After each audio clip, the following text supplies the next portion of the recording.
your time, and let's get started. So today, this is what we're going to talk about. We're going to talk about current cybersecurity threats and how threats happen. We're going to talk about phishing emails and what that is all about, the dark web and where your data goes to be sold and why people are hacking you. They're selling your stuff for dollars. So we're going to talk about the dark web and how that works and how to protect your company from cyber threats. We're going to give you some good things to do versus basic security that most people have, and things that you could do right away to make you more secure and more capable from a security perspective. Then we're going to talk about cybersecurity liability after the fact and what that insurance really covers and what you should need to know about cybersecurity insurance and liability. And then next steps after that, what is next after that and what you should do move forward. So without further ado, let's get started. Okay, so current threats. So threats happen in a lot of different ways. One, hackers are coming in to try to get your info. And they come in multitude of different ways. Or you have insider threats, inside people that work for your company, whether they're doing it on purpose or not, if somebody's disgruntled or somebody clicked on something by mistake. Then you have phishing emails, people sending you phishing. In other words, they're putting a hook in the water and see if one of your employees will click on it. And then compliance. You have to be compliant, whether you're healthcare or manufacturing or law. There's different compliance that you have to adhere to certain levels of security. So that's current threats come in from a lot of different ways. As a matter of fact, during a 4-month-long cyber attack incident on the New York Times, the antivirus software that they had missed 44 of the 45 attacks. They needed other malware pieces and other tools to help them combat those attacks. And that is not, New York Times is a big company, and there's a lot of people trying to go after it. But that's for all small and medium-sized businesses. In general, everybody is under attack. And this is how it happens. So everybody, you work remotely, you have wireless wherever you may be, you may have a branch office, and here's your corporate office with a mail server, a switch, a router, your servers in general, your headquarters, if you will. And you have a firewall, and you have a web server. So the first thing that happens is they try to break through the firewall. They send a probe to see what kind of firewall you have, what kind of security is on the firewall itself. They do a brute force attack on the firewall, try to flood it with information so that the CPU is not powerful enough to handle all the stuff coming its way and let some things go through. Then if they're able to go through, they go through the mail server first. They make some config changes in the mail server and attack that server. They gain access to even one user. If they're able to do that, whether being finding their passwords on the dark web, a multitude of different ways. The security wasn't where it needed to be, but they were able to get access. Then they create an account, and while that they have an account, they install a backdoor. Now your network is done. Whenever they want access to it, they can get it. There's nothing you could do if there's a backdoor for you to protect it unless we scan for it, find the backdoor, and actually close it. And then once that happens, obviously they go through your internet connection and they get all your data and they sell it. Same thing happened, everybody are aware with ransomware, where they basically don't take your data, but they install something on your computer that makes it encrypt all the data that you have. And you go double click on a Word document and it pops up and say, hey, you've been taken hostage and we have a ransom. You have to pay for it. You have to pay for it with Bitcoin. And if you don't have solid ransomware attack tools that will be able to combat those, you may have to pay the ransom. Same thing happened to ECMC, if you guys remember. They had a ransomware attack. The first ransom was at $40,000. If they had paid for it, they decided not to because they thought they had all their eggs in a row, but they didn't, because they couldn't find patient zero, and ended up costing them so far $11 million and counting to try to repair that. Now, they're a much bigger company with 6,000 desktops, but it took a lot of work to get them back to be operational, and that happens to a lot of small, medium-sized businesses. We see it every week, all the time. We have a department that just handles the security and compliance. It's something very serious. Ransomware grew 250% in 2017, and it's still growing at the same rate in 2021. And that came from Newsweek. 91% of all cyber attacks start with a phishing email. So a phishing email, this is one of them. What's wrong with this email? It's coming from the IRS. It says, "Dear taxpayer, we've noticed your account's information is missing or incorrect. Please click on this link and log in and fix your stuff." Well, a few things for you to watch out for in this phishing email. Number one is check the sender. It says IRS Gov. Verify the sender is who they really say they are. And an easy way is to just to hover over that name and it will tell you where it comes from. So you notice that the email came from Kaspersky.com. The IRS will never send you that. We've noticed that bad grammar and spelling. Hackers don't know how to spell that well. So please be aware of that. We've seen people send emails and create a domain name similar to yours. So if ours is mvpworks.com, they would create one and call it mvpwork and remove the S, and then use the same email name and try to get people to do things internally in the company. Be very aware of where the email is coming from. Be very aware of what you're clicking on, because if there's a link like this, it's a suspicious link. If you hover over the link, it will tell you where it's sending you, and it's not sending you in this case to irs.gov. That's an issue. So look out for some emails that may be threatening. This is a fake iTunes invoice, and you say, "Oh, I never ordered this. Let me log in and see what's going on. Click here for a refund." Don't, please. Example of other phishing emails, for there being UPS. This is a tracking number. Make sure that your package is coming. As soon as you click on it, you actually had downloaded something that will come directly on and be installed on your machine. The new viruses are a lot smarter. You don't download the whole virus. You download one small part of a virus, and that calls out and builds itself on your computer, giving it a different name. That's why virus protection, traditional virus protection, doesn't work as well as it used to, because hackers are becoming smarter. Another example, Wells Fargo, login. Everybody's trying to get you to log in. There's one that came from Amazon. There's a lot that come from Office 365. I've seen those quite a bit. Here's one from an Outlook email. Morning, have we had a good weekend? Do you have a PDF copy of your employees' W-2s? Can you send them to me? Now that comes from the CEO, but if you notice, the email is not exactly right. So be aware of that, be careful. So what do you do when you come across the phishing email? Check with the company or the person who sent it to you, because it's usually somebody you know, or it looks like somebody you know. If they say we didn't send you anything, believe them. And then send the email to our department if you work with us, for us to check on it, or your IT department for them to check on the email and make sure it is phishing before you click on anything at all. So what happens when they come in, they gain access and get some of your data? What do they do with it? The idea here is they try to make money with it. They try to sell it. It's all happening on the dark web. The dark web is accessible through specialized software like the one you see here. This one is called Tor, T-O-R. It's available to be downloaded for free. It's anonymous communication. People won't know where you're coming from and who you are. It's obscure internet traffic. The dark web, if you talk a lot as what a iceberg would look like, a surface web is a small portion of the web itself. Then you have the deep web, which is 500 times larger, and then you have the dark web, which all kinds of things happen there. This is actually a screenshot I took of what you could buy on the dark web, including credit card information. Here's 2 credit card info, name, address, phone number, CVV, expiration date, what have you. You can go and buy them, and for $35.51, that you can own those. And hopefully, if you're a hacker, how about a hacker's black book? How about some illegal formaldehyde? Or there's quite a bit you can get on the dark web, and that's what happens. They sell your info. There's other things that you can see. Healthcare. I want to get people's healthcare's record. Why? Because it has a social security number, because it has a lot of detail that those hackers can now use to go after those people on those lists. Hackers are businesses. They're there to make money, so be very aware of it.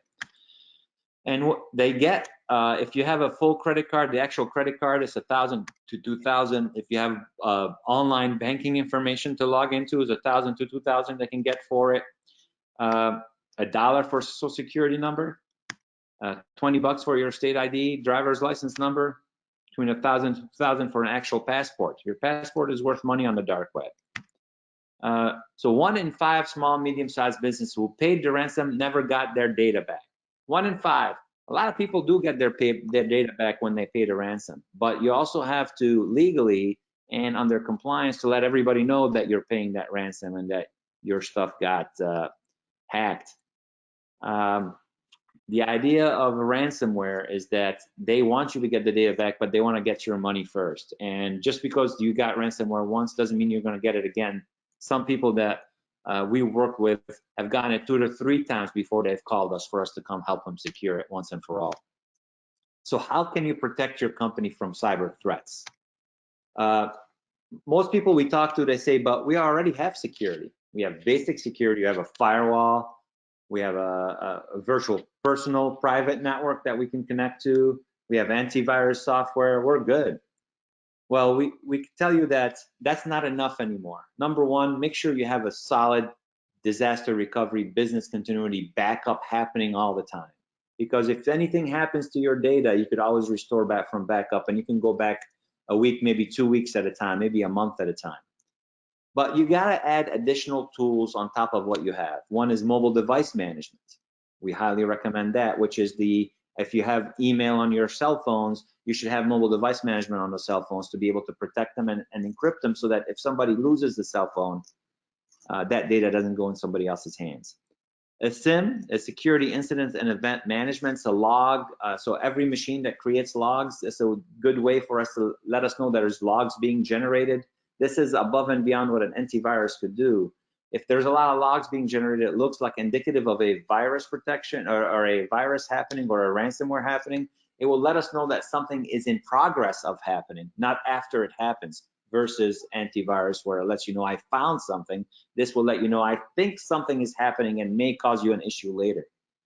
User behavior analysis, what are your people doing online? There's reports that you can get on that. Vulnerability scanning, what does your machine have from a patch perspective? What does it need?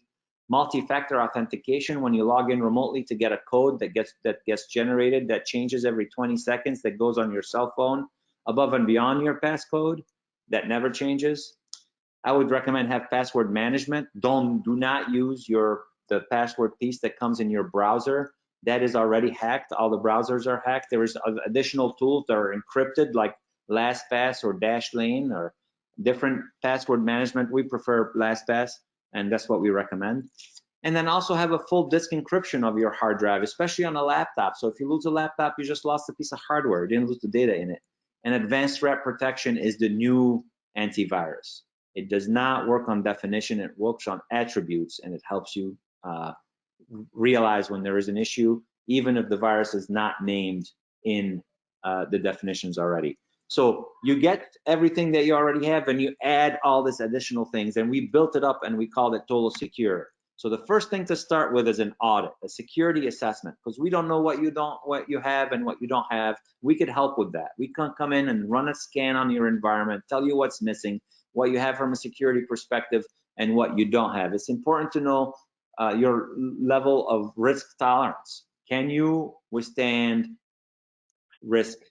Are you okay with being down for a few days or a week? Are you okay with losing data? Every company is a little different, believe it or not, but most companies are not okay with it.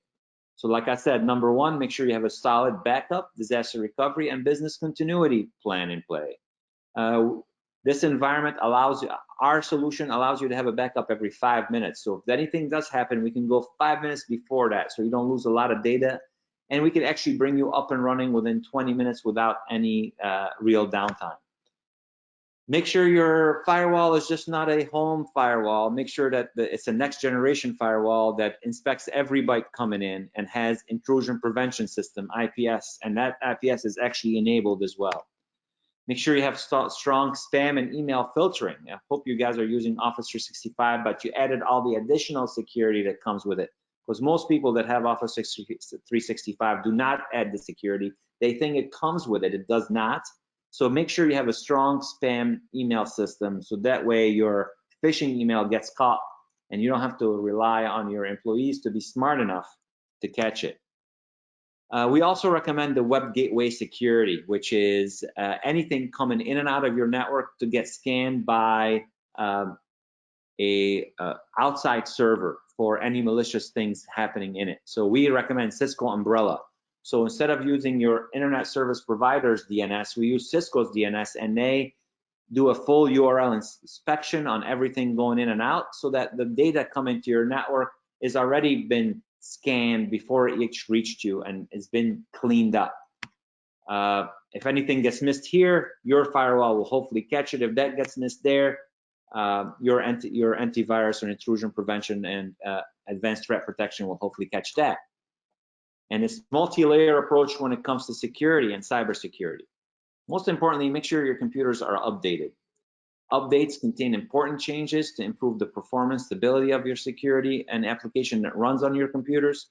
But also, when hackers are trying to hack you, they look at the patches that Microsoft or Adobe or whoever released and said, hey, please do this update because we found a vulnerability, and that's how the hackers can use the vulnerability to gain access.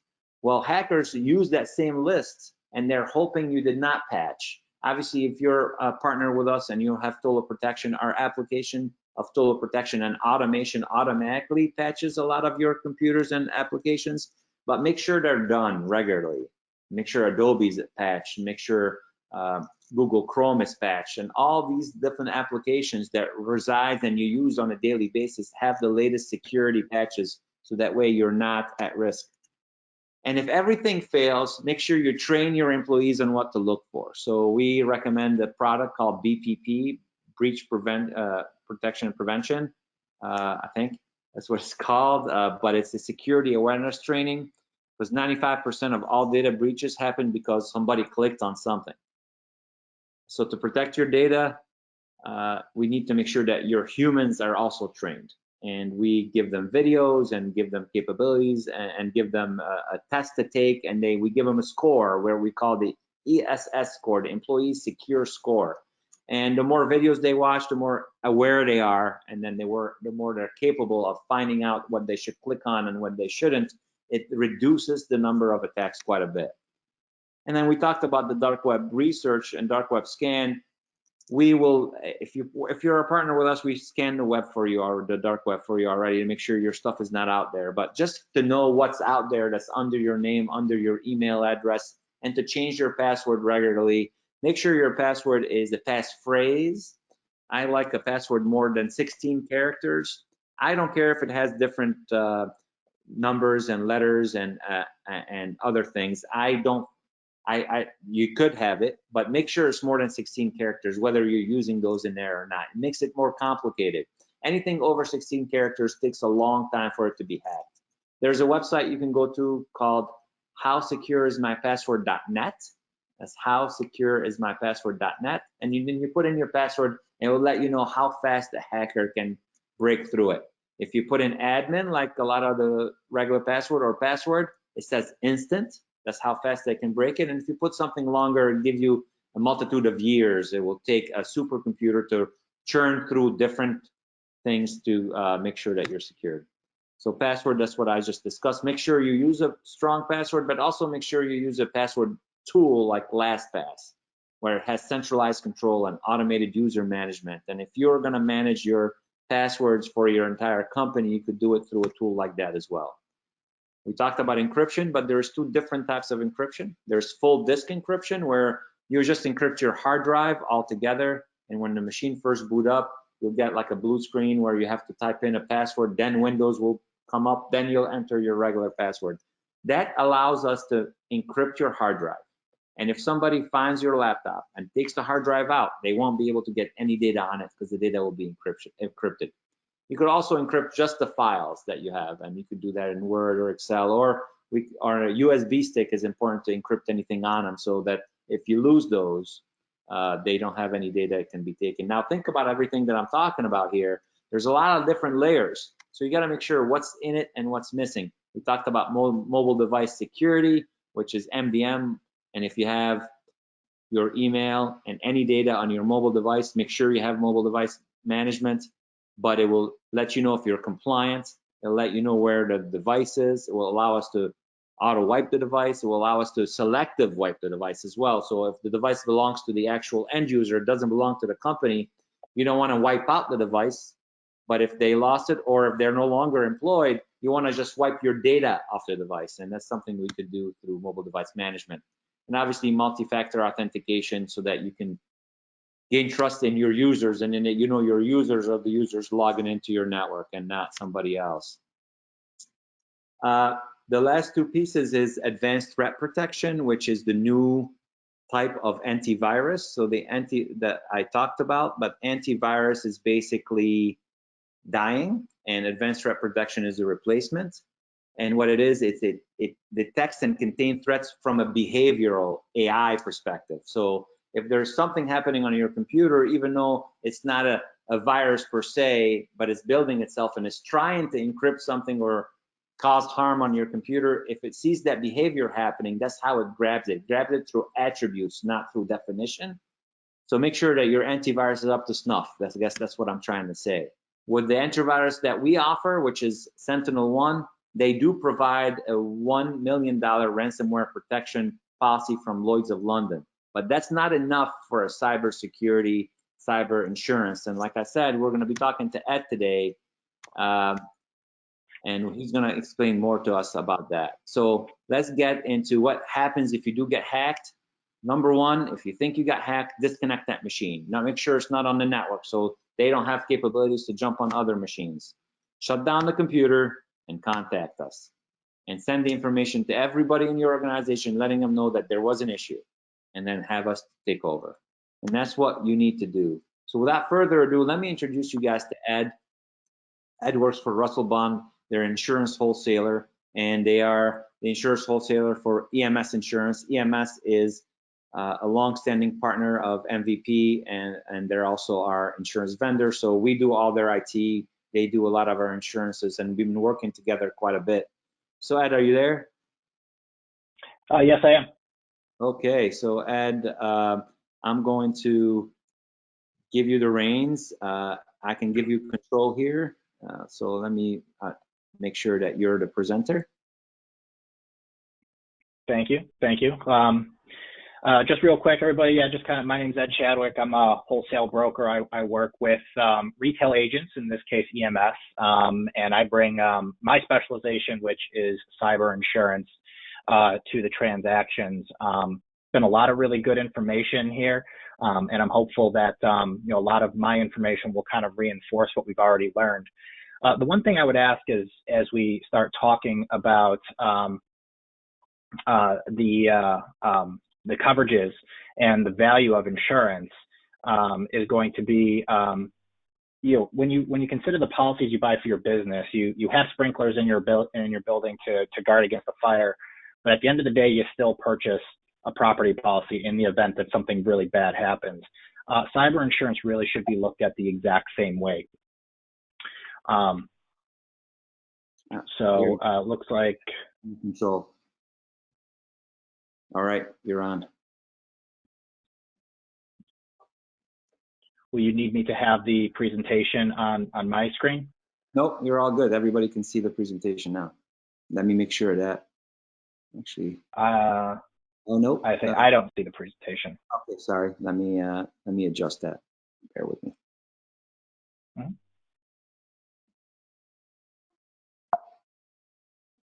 Okay. All right, go ahead, Ed. I'll drive for us.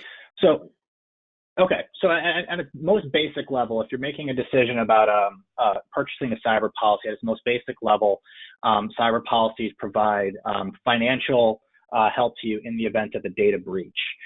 We've heard a lot about how these events actually occur, but at its most basic level, a data breach is typically when some kind of protected information has been acquired or seen by someone who is not authorized to have it. What's important to remember is that the definitions of protected information is always changing. At its most basic level, social security numbers, driver's licenses, medical records, a lot of what we saw that's available on the dark web. But it's also important for you to remember that things such as intellectual property and any kind of private business information you may hold for your business partners very well could be considered private information. So just very, very important to keep in mind. Also important to remember that pretty much every state has some kind of breach notification law. You may have heard of the California Consumer Protection Act. New York is rumored to be working on one that is similar, but all of these laws pretty much all have one thing in common. And as Ikram had mentioned before, you have to notify individuals when there's been a breach, but it also puts the ownership on you, the individual who owns the data, which is typically legally defined as the individual or entity that collects that data, to notify of a breach. Next slide.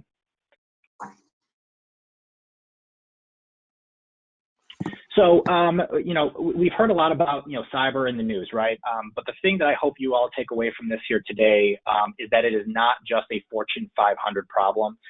Those tend to make the news, right? We hear about the Targets, the Home Depots, the Equifaxes of the world. But at the end of the day, the vast majority of breaches are impacting small and medium-sized businesses.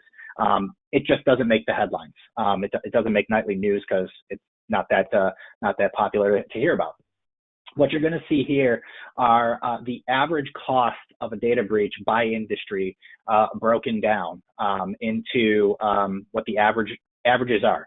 I should also point out that a lot of this information was provided via one of our cyber markets that we work with. It is now called HCC Tokyo Marine. At the time, it was provided to us by NAS. So, wherever your industry falls, you can see what the average cost of a data breach costs you in the event that you have some kind of an issue. I think there's a couple more. So some scary thoughts to have, or I didn't want to say to have, but to think about. Only 4% of breaches right now are secure breaches where encryption is being used. Just kind of reinforcing it is absolutely critical that we use encryption whenever and wherever possible. It was always interesting to me years ago when you got, a lot of people got their first smartphone. It would pop up and ask you if you wanted to encrypt that device, and you would probably say, yes, I do. And then it would try to scare you into saying that if you lost your password, nothing anybody could do could help you. You lose all your data forever. And that really scared a lot of people away from using encryption. Absolutely, most devices these days, most smart devices do come with encryption on them, but absolutely critical that we use encryption. You can see here just kind of a rough idea of how many breaches and how many records are being lost or stolen. The key word in those is loss. I want you to remember that, because not all covered claims on a cyber policy are the result of a bad actor. With that said, where are those breaches coming from? Again, reinforcing what we've already learned, the vast majority is a malicious outsider. It's the hacker, it's the stereotypical, guy sitting at his computer with his hood up and just trying to get into your business. But with that said, 20% of losses are completely accidental. You stop off to get gas in your car and you're running in to get a bottle of water for the road, and you leave your work laptop on the car seat, and somebody pulls up next to you to pump gas, realizes there's a laptop, grabs it and drives off. It's purely accidental. And then you have 8% of it, which is a malicious insider.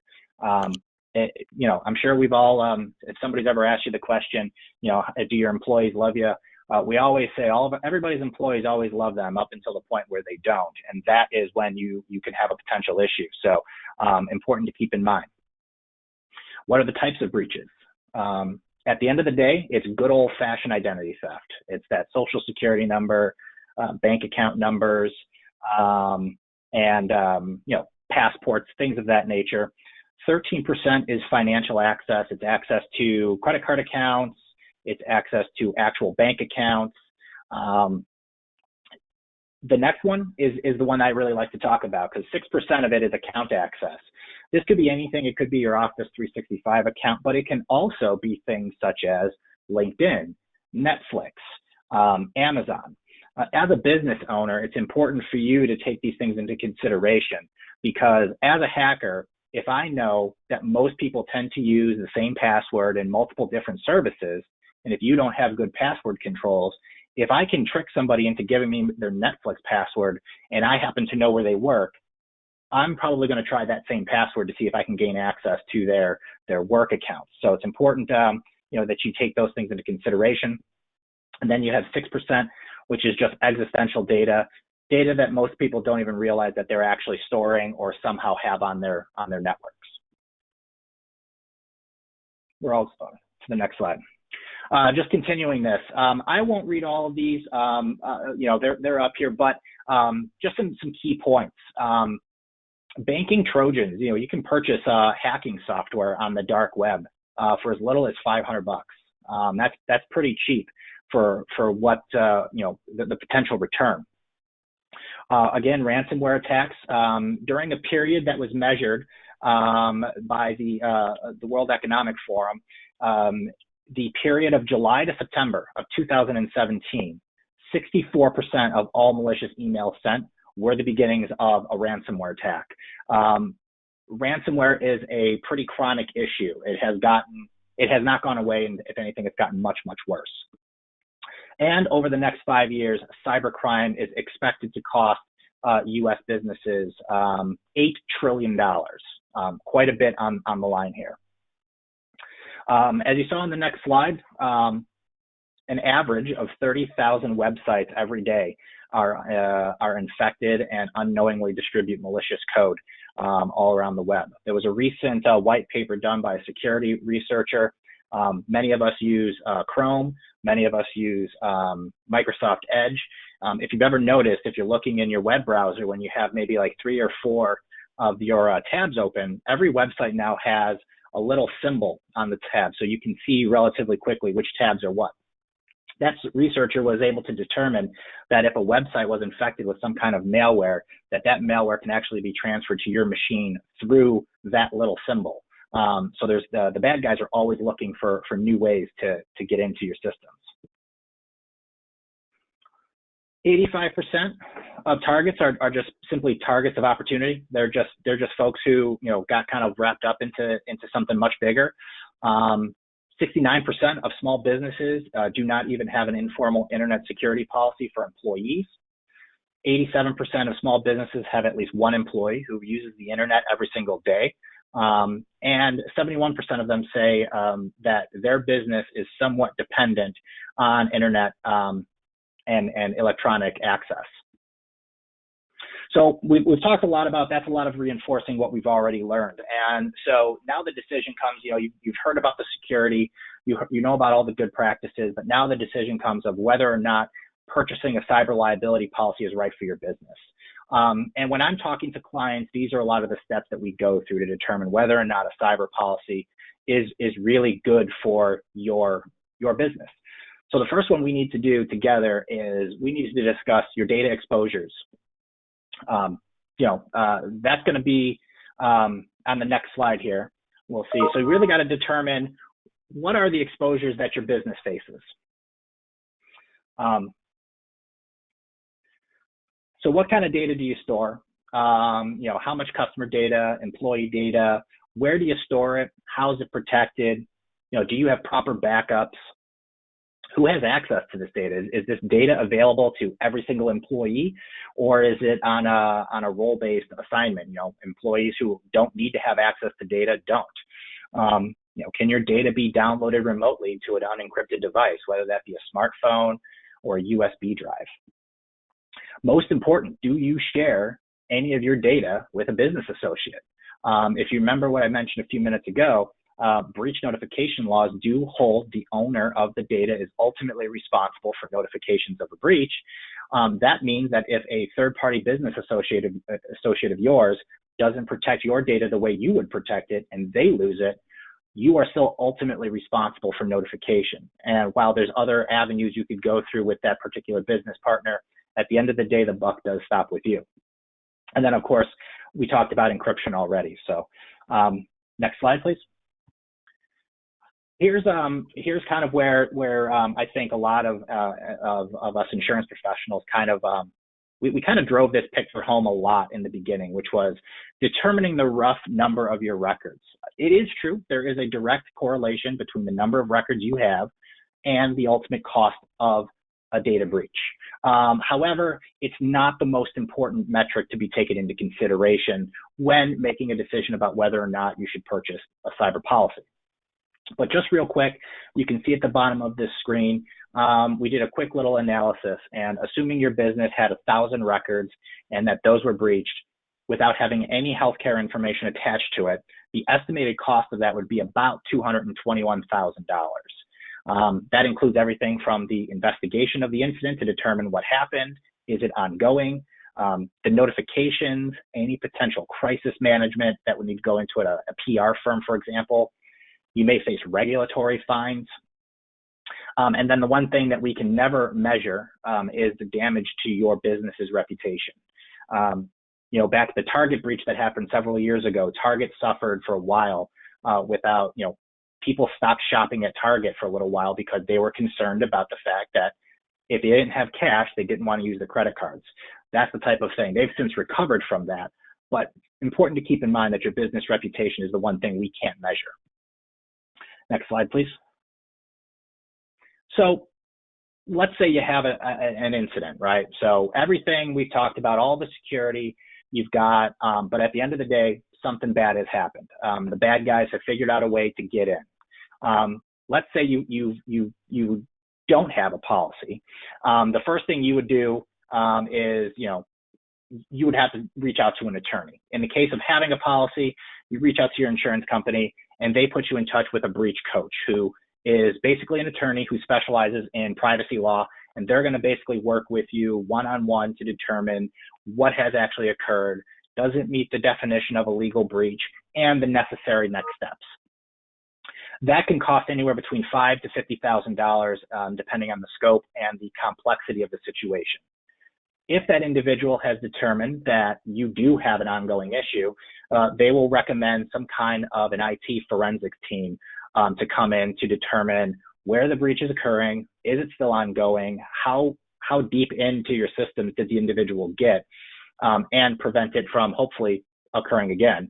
That can range anywhere between $5,000 to $100,000, just depending on the circumstances. Then you have to get to your customer notification. This could be, typically it's a letter. That's the usual method by which a lot of small businesses will notify. Certainly, there's myself included, I was part of the Equifax breach. They didn't send out letters, but they simply did make a press release and then have a website, which I'm not going to point any fingers, but that website was also compromised for a little while. So it goes to show you their level of security. But then you got to do, that's going to be $1 to $3 per record, depending on how many, of course. The more records you have, the lower per record cost. If you have a substantial event, you may have to set up a call center to field questions. It's actually incredibly important to do this because you want to make sure that the messaging you're going to get is the same across the entire business. That Target breach that I mentioned just a few moments ago, a lot of people don't realize that pretty much that same weekend that Target had gotten hit, eBay had dealt with an incident as well. The big difference between how eBay and Target managed it was that eBay's messaging was clear and concise, and they managed the process. Target learned a lot of valuable lessons in there because the message changed several times over the coming weeks. It will also, you may have to pay for credit monitoring, for the people who are impacted. That can cost anywhere between $10 to $30 per individual that signs up for the service. And then, of course, there's that PR.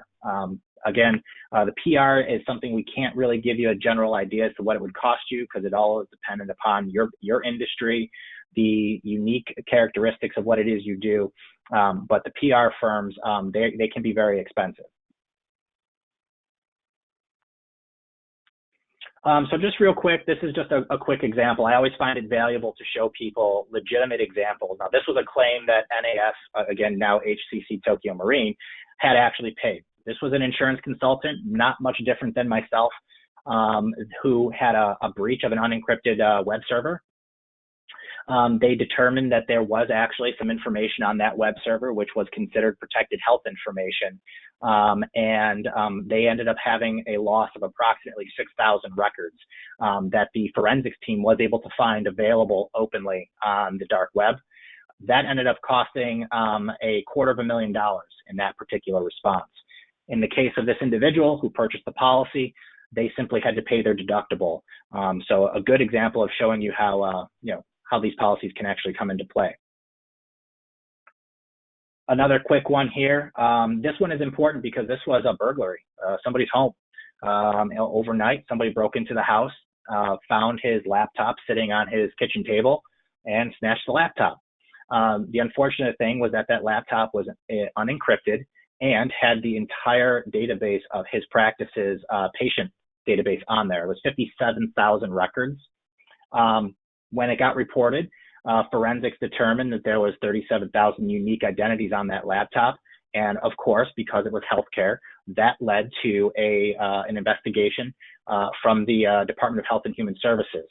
All in, that ended up costing NAS $370,000 to basically remedy for that client. So we've talked a lot about where the breach is coming from. We've talked a lot about the security. This is going to be just more reinforcement of the 4 common reasons of a breach. The first and foremost is that negligence factor. We talked about how the employee is your weakest link. There's an old saying in IT that the weakest point is usually the squishy bit that sits in the chair between the keyboard, right? And that's us. All it takes is a momentary lapse in judgment. You click on a bad link, you click on an email attachment that you shouldn't have clicked on, and you basically introduced somebody into the system. Rogue employees. That's another critical one. This hasn't been as big of an issue as of late, though, given economic factors. I do foresee rogue employee losses increasing in the near future. Internal theft is estimated to account for 11% of all breaches. And I'll really quickly tell you this quick claims example because I think it's important to highlight. But there was a larger property manager who rented out basically apartments to college students. The FBI showed up to their property one day because they were finding out that there was a lot of identity theft being tied to this one location. So they couldn't find any outside intrusion into their network. So they sent somebody to the actual business, and they were walking around, and they found an unsecured, unlocked closet that was full of old rental applications. And these applications consisted of social security numbers, mother's maiden name, employment history, etc. What they found out was that one of the employees for that business who hadn't gotten a raise that year was taking between 5 to 10 applications a month and was actually selling them on the dark web for money.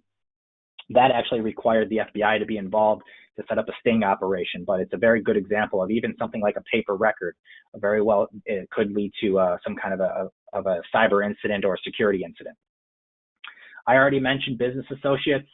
Very, very important for you to remember that your data is still your data. It doesn't matter where it resides, whether that's on your system or somebody you do business with. Business associates account for about 14% of losses that occur. And then, of course, hackers, which we've talked a lot about. So we can we'll go to the next slide. With that being said, are there any questions that you guys would have for me as far as the insurance or anything else? One question, Ed, that came in.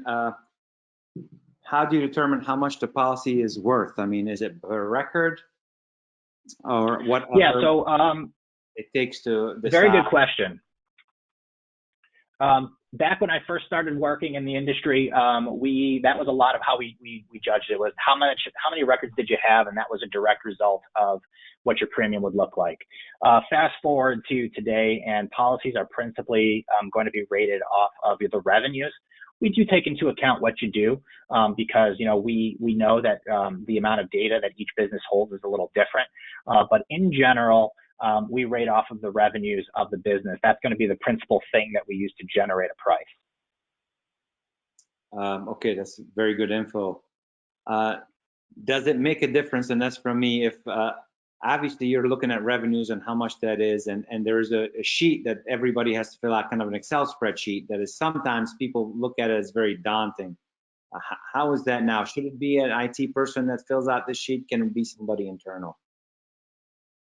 It can absolutely be somebody internal. When the old applications for cyber insurance used to be like 22 pages long, and they used to be very exhaustive. Modern days now, applications are 1 page. In some cases, if you talk to your insurance agent, and if I'm talking to somebody from EMS, oftentimes I can give them quotes right over the phone based off of very limited information: name, address. Basic questions like, do you have a firewall? Do you encrypt data? things of that nature. So it is very, very simple. With that being said, there are applications, and there is the possibility that if you complete some more extensive information regarding some more advanced security features, that can go a long way as well. Oh, that's great.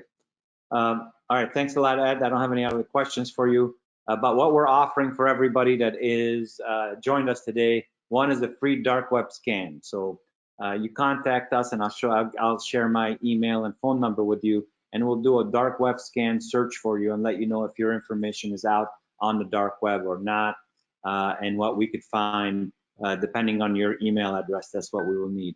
And then two, if you're interested, we'll come in and do the first step we talked about, which is a cybersecurity assessment. We'll come in and analyze your network's infrastructure and give you a report that tells you what you have, what you don't have, what you should have, what your risks are, and what you need to do. At least that's the first step to getting started. Whether you're gonna do all of them or not, whether at least you know what you have and what you need to have and what your risk tolerance, and then you can decide if that's something you want to move forward with or not. At least let your employees know about it as well. So that's, and to get the next steps, here's my email address. It's ikram@mvpworks.com. You can send me directly, and this is my mobile number. So I'll make sure to get to you all the information and get you scheduled with the right resources to do the scan and what have you. I thought Ed, you did a great job. I appreciate it. We put in a lot of time and a lot of material in there for you guys, and I hope that you guys found it very beneficial. We're almost out of time. I don't have any other questions coming in, so oh wait, hold on, one more questions came in. Are these free offers included in certain levels of TP? Yes, they are. If you're already a partner and you already have, this is from Brandy, I appreciate the question. If you already have total protection with us, we already do the dark web scan for you, and we do the assessment. So there's no doubt about it that that's already included. Of course, if you don't have total protection with us, you should. My pleasure, Brandy. You're welcome. If there isn't any other questions, we'll we'll end quickly. Thanks for taking the time and having a lunch webinar with us, everybody, and I hope you found this beneficial. We're going to have a recording of this webinar available. It's going to be on our website under webinars, MVP University. So you go to mvpworks.com and you'll see an MVP University drop down and go to webinars, and you'll see it there. It will be there tomorrow, and then we'll reach out to the people that attended today and give them a link to the recording and see if you guys are interested. I hope you found it beneficial. Ed, thanks for the time today. This was great. Absolutely. Thank you for having me, and thank you everybody for spending a little bit of your day with me. Yeah, absolutely. And you know, Ed is a wholesaler and works with EMS Insurance, like I said. So if you guys are looking for insurance, that's the company we recommend here in Buffalo. EMS Insurance is the Emmerling side. EMS, they have 4 different locations. We like the Emmerling group, and they do a great job for us. So I hope this is beneficial. Have cybersecurity, have the right security protection. Now, to add to what I said to Brandy, the offer is included in some of those TP. However, not all the additional tools are included in all the total protection packages, so be aware of that. And I hope you guys enjoyed it. Thank you for your time. We will be back. We'll have a webinar scheduled next month, and we'll let you know all about it. Thanks again for your time, and have a great day, everybody. Thank you. Thanks. Bye, Ed. Nice to talk to you.